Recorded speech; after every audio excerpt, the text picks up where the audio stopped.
नमस्ते दोस्तों, मैं राकेश आप सभी का स्वागत करता हूँ आज की इस नए वीडियो में।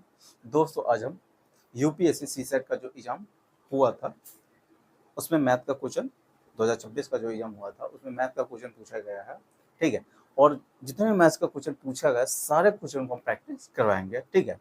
छोटा छोटा पार्ट बना के सारे क्वेश्चन को बता देंगे, जिसमें से आज हम पहला ही पार्ट बना रहे हैं। इसमें पहला पार्ट का पहला क्वेश्चन देखिए, पहला क्वेश्चन क्या कह रहा है। एकदम इजी क्वेश्चन पूछा गया। कुछ क्वेश्चन है जो थोड़ा सा डिफिकल्ट है ना, तो बहुत क्वेश्चन है जी इजी कंसेप्ट से आप क्या कह सकते हैं, सवाल को सॉल्व कर सकते हैं। जिसमें पहला ही क्वेश्चन पढ़िए, पहला क्वेश्चन रेशियो का ही क्वेश्चन दे दिया हुआ है। कह रहा दो कंपनी है ए और बी, और दोनों कंपनी में पुरुष और महिला का अनुपात दे दिया हुआ है। दोनों कंपनी में पुरुष और महिला की संख्या का अनुपात दे दिया हुआ 13। पहला कंपनी ए में महिला और पुरुष का अनुपात दे दिया हुआ है 13:10। कंपनी बी में पुरुष और महिला का अनुपात दे दिया हुआ है 7:5 दे दिया हुआ है। यदि दोनों कंपनियों में महिला की संख्या समान है, अगर दोनों कंपनी में महिला की संख्या समान है तो कंपनी ए में कामगारों की कुल संख्या और कंपनी बी में कामगारों की कुल संख्या से अनुपात पूछा हुआ है। यानी कंपनी ए में कितना कामगारों की संख्या, यानी कितना कर्मचारियों की संख्या का रेशियो, कंपनी बी के कर्मचारियों की संख्या के रेशियो का अनुपात पूछ दिया हुआ है, ठीक है। यानी ए और दो कंपनी ए और बी है। ए और कंपनी ए में पुरुष और महिला की संख्या का रेशियो दे दिया हुआ है मैन और ओमैन। पुरुष कंपनी ए में, किस में, कंपनी ए में पुरुष और महिला की संख्या का रेशियो दे दिया हुआ है 13:10 दे दिया हुआ, 13:10। ये हो गया कंपनी ए में पुरुष और महिला की संख्या का रेशियो दे दिया हुआ। किस कंपनी में, कंपनी ए में। कंपनी बी में पुरुष और महिला की संख्या का रेशियो दे दिया हुआ है। कंपनी बी में पुरुष और महिला की संख्या का रेशियो दे दिया हुआ है 7:5 दे दिया हुआ है, 7:5 दे दिया हुआ है। लेकिन ये भी कह दिया हुआ है कि दोनों कंपनी में महिला की संख्या बराबर है। लेकिन कंपनी ए में महिला की संख्या का रेशियो में कहेंगे तो 10 गो है, लेकिन कंपनी बी में महिला की संख्या यहाँ पर 5 गो है। और वो क्वेश्चन बोला हुआ है कि दोनों कंपनी में महिला की संख्या समान है, तो इसको हम थोड़ा देर के इसको हम समान कर सकते हैं। ये 10 है तो इसको भी 10 बना सकते हैं, 2 से गुना करके, तो ये हो गया 10। तो 2 से इसमें गुना किया तो 2 से इसमें भी गुना करना होगा, तो ये हो गया कितना, 14।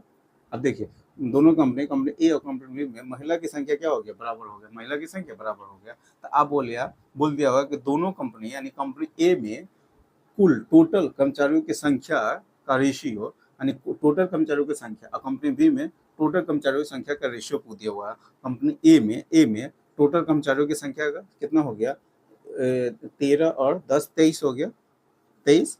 और कंपनी बी में टोटल महिला और कर्मचारी यानी टोटल कर्मचारियों की संख्या के महिला पुरुष मिलाकर कितना हो गया, तो 24 हो गया, 24।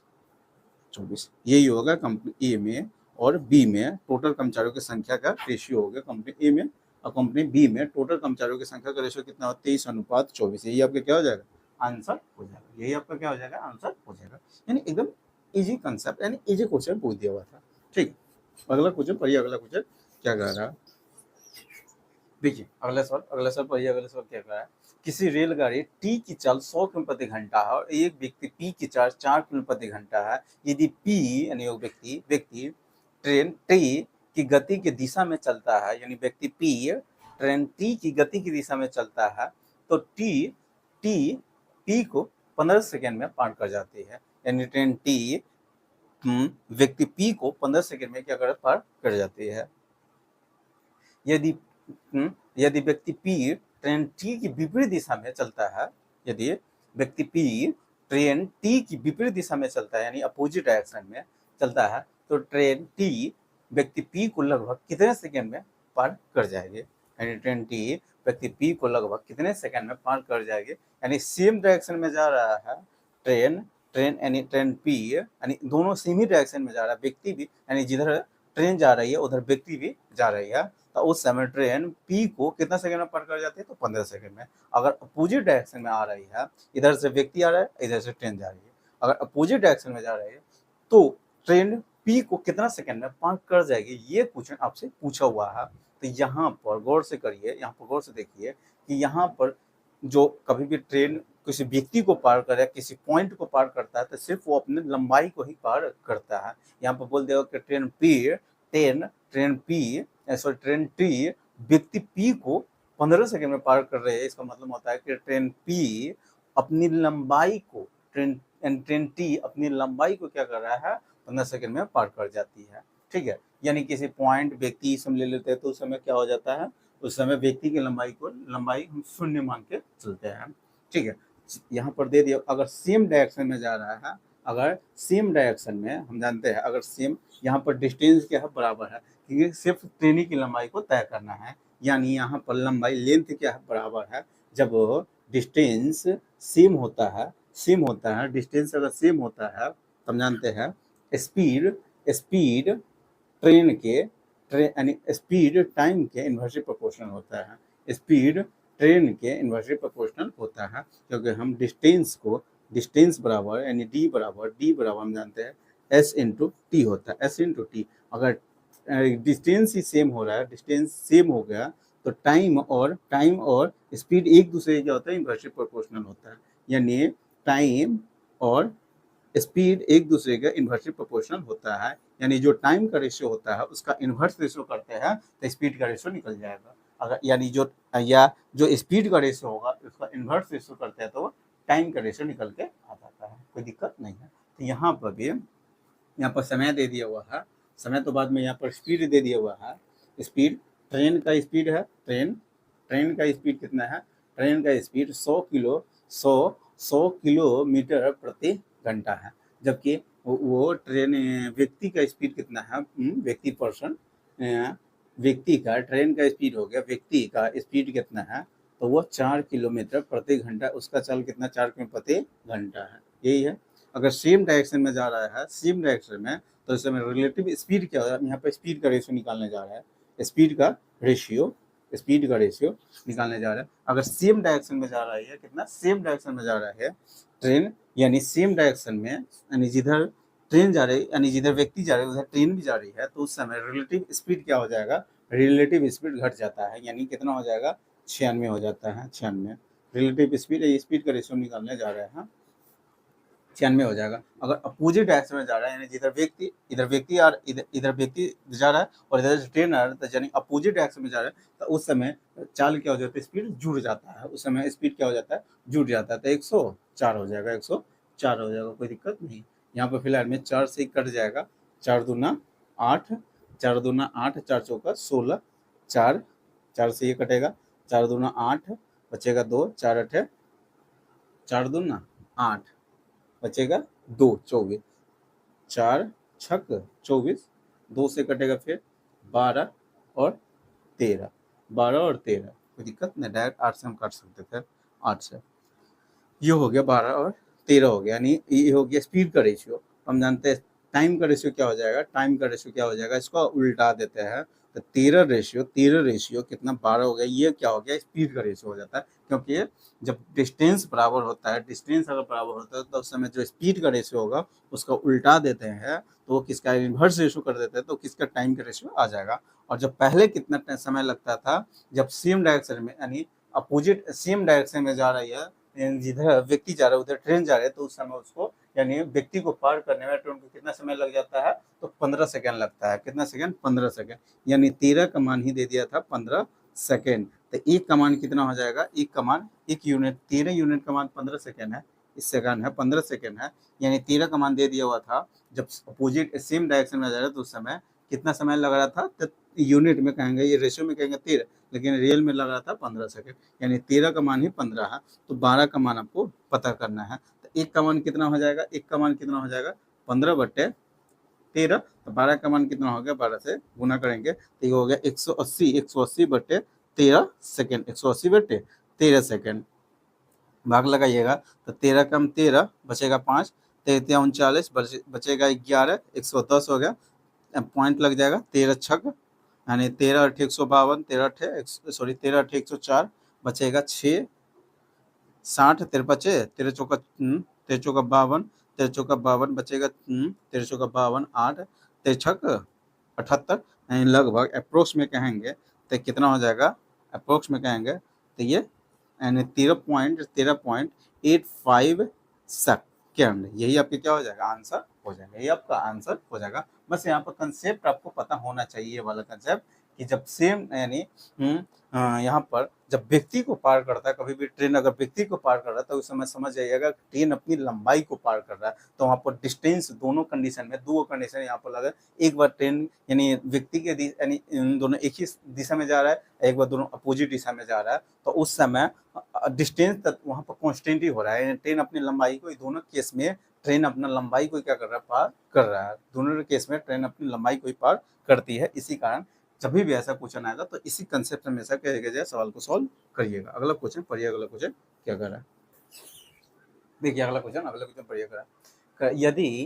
यदि मापक सिलेंडर की धारिता 1 लीटर, मापक सिलेंडर की धारिता 1 लीटर, 6 लीटर, 25 लीटर, 100 लीटर है, तो किसी टंकी से 298 लीटर पानी निकालने के लिए किसी को कम से कम कितनी बार मापने की आवश्यकता होगी। देखिए 4 तरह के मेरे पास सिलेंडर है, क्या लीटर का, तो 1 लीटर, 6 लीटर, 25 लीटर और 100 लीटर का सिलेंडर है। और एक टंकी से हमको पानी निकालना है, जिस टंकी में 298 लीटर पानी है। एक टंकी है जिसमें 298 लीटर पानी इसमें है। 298 लीटर क्या है, इसमें पानी है। दूसरी टंकी में 298 लीटर पानी है और मेरे पास निकालने के लिए 4 गो सिलेंडर है। एगो 1 लीटर का, 1 litre, 1 litre, 5 litre, 6 litre, 1 litre, 6 litre, 25 litre और 100 लीटर। 100 लीटर, ये चार गो क्या है, सिलेंडर है, जो 1 लीटर से इसमें 1 लीटर सिलेंडर का उपयोग करके इसमें पानी निकाल सकते हैं। 6 लीटर का प्रयोग करके पानी इसमें से निकाल सकते हैं। 25 लीटर का प्रयोग करके निकाल सकते हैं। इसमें 100 लीटर का इस्तेमाल करके 100 लीटर का हम एगो सिलेंडर लेंगे, इसमें से पानी निकालेंगे। इसी का यूज करना है, सिर्फ इसी का। तो कम से कम पूछा, कम से कम कितनी बार में 298 लीटर पानी इसमें टंकी से हम निकाल लेंगे, कम से कम कितना बार प्रोसेस करना होगा, ये कम से कम पूछा होता है। जब कम से कम पूछना है तो ज्यादा से ज्यादा वाला हम कैपेसिटी वाला सिलेंडर उठाएंगे ताकि पानी उसमें से ज्यादा निकले, ठीक है। क्योंकि कम से कम यूज करना है, यानी कम से कम कितनी बार में इस 298 लीटर पानी इस टंकी से हम निकाल देंगे। तो हमको क्या करना होगा, ज्यादा से ज्यादा कैपेसिटी वाला सिलेंडर का उपयोग करना होगा। तो ज्यादा से ज्यादा कैपेसिटी वाला हम 100 लेकर चल लेते हैं। हम 2 बार इसमें से पानी हम निकालें, 3 बार में निकालेंगे तो पता चले 300 लीटर पानी रहता तब नहीं निकलता। हम इसमें क्या करेंगे, 2 बार में पहले 100 लीटर पानी निकाल लेंगे। एक बार प्रोसेस करने के बाद 100 लीटर पानी इसमें से निकल गया, ठीक है। दूसरा प्रोसेस फिर किए, फिर 100 लीटर उसमें पानी निकल गया। अब क्या करते हैं, इसमें कितना पानी है, अब 98 लीटर पानी बच जाएगा। 2 बार प्रोसेस करने के बाद 100 लीटर पानी निकाले, इसमें अभी 98 लीटर पानी है, ठीक है। हम 98 लीटर पानी का यूज करेंगे तो इस समय से किसी का यूज हम नहीं कर सकते हैं, क्योंकि पूरा पानी इस टंकी से हमको निकालना है।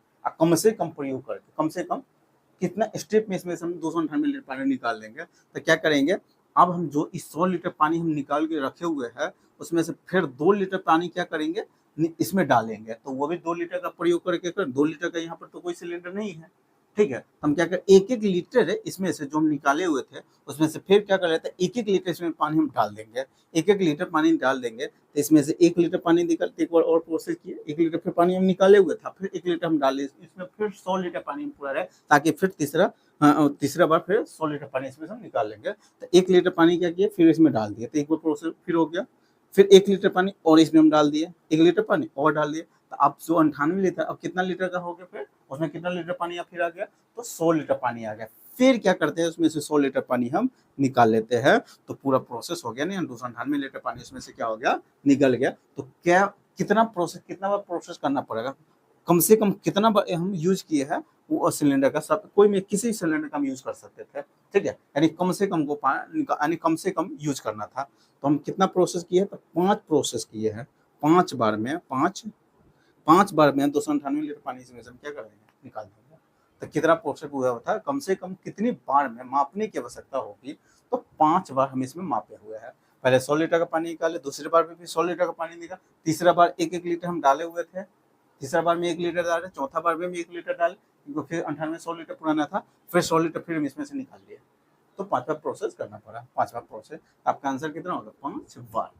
आंसर कितना होगा, 5 बार, ठीक है। सवाल समझ में आया। अगला सवाल पढ़िए, देखिए अगला क्वेश्चन पढ़िए। अगला क्वेश्चन क्या कर रहा है, एक व्यक्ति प्रत्येक महीने अपने वेतन कि 10% की बचत करता है। एगो व्यक्ति है जो अपने वेतन में से प्रत्येक महीना वो 10% क्या करता है, बचत करता है। यदि उसके वेतन में 12% की वृद्धि होती है, वेतन में 12% की वृद्धि होती है और उसका व्यय 10% बढ़ जाता है, यानी कि उसका खर्चा 10% बढ़ जाता है, तो उसकी प्रति माह होने वाली बचत में क्या परिवर्तन होगा, ये क्वेश्चन पूछा हुआ है। ठीक है, तो सबसे पहले एगो आपको एगो फॉर्मूला याद होगा कि इनकम बराबर आय बराबर इनकम बराबर क्या होता है, एक्सपेंडिचर, एक्सपेंडिचर यानी खर्चा प्लस सेविंग बचत होता है, यही होता है। आय बराबर खर्चा प्लस बचत होता है, यही होता है। तो अब क्या किया है, पहले वो क्या करता था, मान लेते हैं उसका इनकम 100 रुपये रहा होगा, यानी 100 रुपये कमाता होगा, तो उसमें से पहले वो क्या करता था, तो अपने वेतन का 10% वो बचाता था, अपने प्रति माह अपने वेतन का 10% बचाता था, यानी 100 रुपये कमाता था तो उसमें 10 रुपये क्या करता था, सेविंग बच जाता था। तो खर्चा कितना करता होगा, तो 90 रुपये खर्चा कर देता था, पहले पहले इतना करता था। ठीक है, अब क्या हम 100 मान क्या हुए थे, ये हम क्या हुए माने हैं, मानो पहले उसका वेतन वेतन रहा होगा, इनकम रहा होगा 100 रुपया, जिसमें से 10% क्या करता था, तो 100 का 10% निकालेंगे तो कितना आ जाएगा, 10 रुपया, यानी 10 रुपये बचाता था, तब खर्चा कितना करता था, 90 रुपया। अब क्या किया है, इनकम में 12% वृद्धि कर देता है।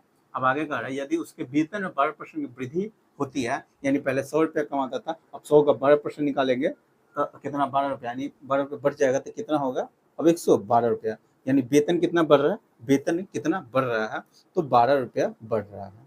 वेतन में कितना का वृद्धि हो रहा है, 12 रुपया, कितना हो गया, वो गोली मारिए, वेतन में कितना का वृद्धि हो रहा है, 12 रुपया का वृद्धि हो रहा है। और 10% उसका और उसका व्यय 10% बढ़ जाता है, उसका व्यय भी क्या, व्यय यानी खर्चा 10% बढ़ जाता है। 10%, 90 का 10% निकालेंगे, 90 का 10% निकालेंगे तो कितना, 9 रुपये बढ़ जाता है, 9 रुपये बढ़ जाता है। इनकम इनकम कितना, 12 रुपये बढ़ा है, खर्चा कितना, 9 रुपये बढ़ जा रहा है। ठीक है, इनकम में 12 रुपये का वृद्धि हुआ है, आय में 9 रुपये का वृद्धि हुआ है, तो सेविंग बचाता कितना होगा, खर्चा इतना, इनकम 12 रुपये बढ़ गया, खर्चा यहाँ पर 9 रुपये बढ़ रहा है, जो 3 रुपये क्या करता होगा, तो बचाता होगा। जब 12 रुपये का वृद्धि हो रहा है, इनकम अब 12 रुपये बढ़ जाता है, जबकि खर्चा 9 रुपये बढ़ रहा है, तो कितना फिर बचा कितना लेता होगा, 3 रुपये एक्स्ट्रा फिर बचा लेता होगा, 3 रुपये क्या एक्स्ट्रा बचा लेता है, यानी 3 रुपये बचत करता होगा। 3 रुपये क्या करता होगा, जब 12 रुपये इनकम बढ़ा है, 12 रुपये इनकम बढ़ा है और 9 रुपये खर्चा बढ़ रहा है, तो बचाता कितना होगा, 3 रुपये क्या करता होगा, वो बचा लेता होगा। 3 रुपये, क्योंकि 12 रुपये बढ़ जाता है, खर्चा 9 रुपये एक्स्ट्रा कर देता है पहले की तुलना, तो 3 रुपये फिर बचा लेता होगा, 3 रुपये बचा लेता होगा।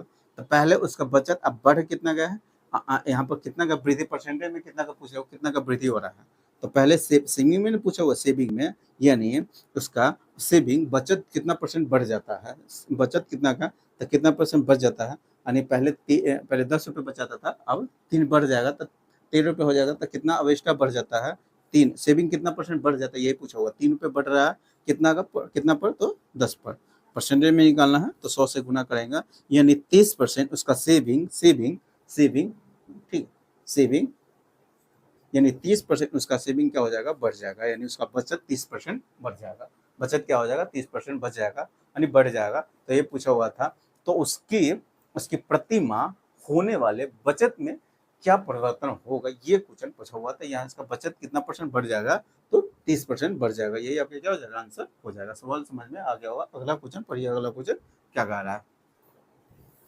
तो आज हम यहीं तक रखते हैं, ठीक है। और इस पर बहुत सारा क्वेश्चन पूछा गया है, 35 को क्वेश्चन टोटल बताएंगे, जिसमें से 4 क्वेश्चन बता दिए हुए हैं, ठीक है। अभी 31 को क्वेश्चन और बचा हुआ है, जो हम नेक्स्ट वीडियो में छोटे छोटे पार्ट करके बनाते रहेंगे, ठीक है।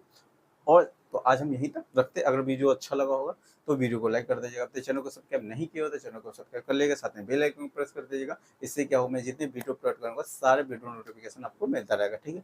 तो चलिए फिर मिलते हैं नेक्स्ट वीडियो में।